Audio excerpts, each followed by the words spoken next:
আমাকে তুমি মাফ করে দাও মা। অবশেষে তুই এসেই গেলি। যে ভয়টা করেছিলাম আজ সেটা সত্যি হলো। কি বলছো তুমি? ও তোমার ভাই। সৎ ভাই। ও সেই সৎ ভাই যার জন্য তুমি ভুলে গেছো তোমার আর একটা সন্তান আছে যার নাম রায়ান মির্জা।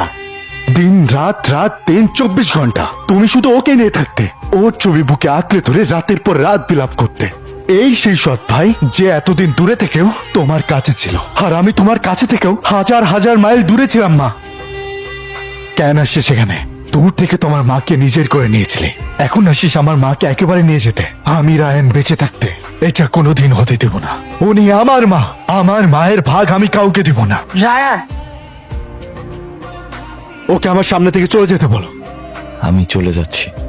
ক্ষমা ছাড়া তোমার কাছে চাওয়ার আর আমার কিছুই নেই। কিন্তু তুমি আজকে আমার জন্য আবার অপমানিত হলে আমি আসলেই ছেলে হিসেবে ব্যর্থ। আমি শুধু তোমাকে এক নজর দেখার জন্য আসছি, ব্যাস। রায়ান, আমি তোমার মাকে নিয়ে যেতে আসিনি। তোমার মা তোমার কাছেই থাকবে।